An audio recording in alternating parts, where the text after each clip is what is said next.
Bonjour à tous, nous commençons aujourd'hui le 6e pérec de Masechet Yevamot, une nouvelle Mishnah, Mishnah Aleph, un nouveau sujet, toujours dans le cadre du Yiboum. Comment on accomplit la mitzvah de Yiboum? Nous avons vu que c'est en vivant avec sa Yevama, avec une relation, qu'elle devient sa Yevama. Nous allons apprendre dans notre Mishnah que cette relation, peu importe comment elle s'est faite, c'est-à-dire s'il l'a faite dans le cadre, dans la volonté de faire Yiboum ou pas, elle devient automatiquement sa Yevama, sa femme. Abba Ali Bimto, celui qui a une relation avec sa Yevama, c'est-à-dire la femme de son frère, dont le frère est décédé en attente du Yiboum, Ben Beshogeg, même si c'est par erreur, c'est-à-dire il ne pensait pas que c'était sa Yevama, il pensait que c'était une autre femme, et il a une relation avec elle, elle devient sa Yevama, c'est-à-dire dorénavant, elle est sa femme. Il les connaît, c'est sa femme par cette relation, même si lui ne voulait pas accomplir la mitzvah d'Yiboum, il ne savait pas que c'était elle.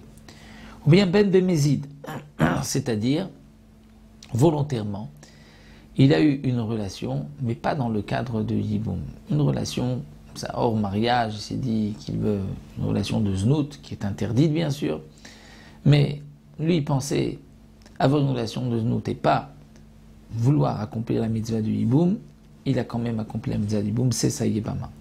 Ben Be'ones, aussi bien dans le cas de Ones, c'est-à-dire on l'a forcé. Il ne voulait pas faire la mitzvah du Yiboum, mais on l'a forcé à avoir une relation.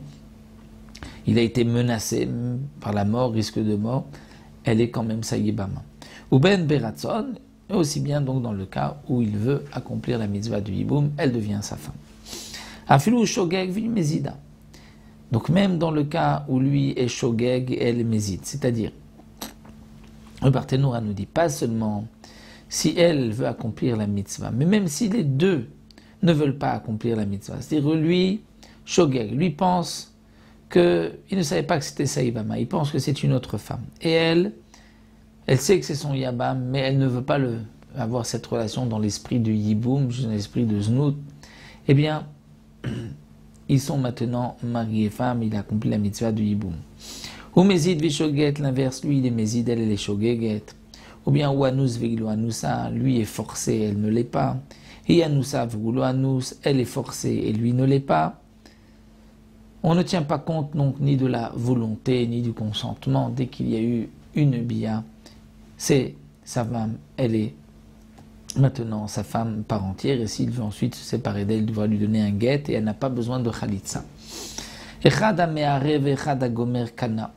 La bia du Yiboum, ici la Mishnah rentre un peu dans les détails, c'est-à-dire aussi bien s'il y a eu juste me'are, c'est-à-dire à peine une pénétration, c'est suffisant pour que elle soit considérée comme sa femme, donc même s'il n'y a eu que pénétration du gland de la Hatara, Vechadagomer, ou bien, même dans le cas de celui qui a terminé, aussi bien s'il a terminé sa bia, et entièrement, c'est sa femme, donc peu importe combien était la pénétration, Me'are ou Gomer Kana, Velo Chalak Ben Bia le Bia.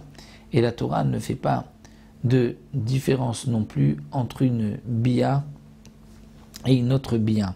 C'est-à-dire que même si il y a une bia shelo kedarka, pas d'une manière naturelle, par derrière, malgré tout, elle est considérée comme sa femme, sa Yevama. C'est-à-dire que la Torah, par le digne de Yiboum, dit que peu importe comment c'est la bia, de tous les cas, qu'elle ait voulu, qu'elle ne l'ait pas voulu, c'est consentement, kedarka, normalement ou pas normalement, dans tous les cas, elle devient sa femme, et ensuite, donc, il sera nécessaire de lui donner un guet s'il ne veut pas rester avec elle. Et par cette bia, elle n'a plus besoin non plus de khalitsa. Donc voici pour le premier cas dans le cadre du Yiboum, et dans la deuxième Mishnah, nous verrons pour toutes les harayot de la Torah, quelle est exactement l'interdiction, quelle forme, quelle sorte de bia la Torah interdit.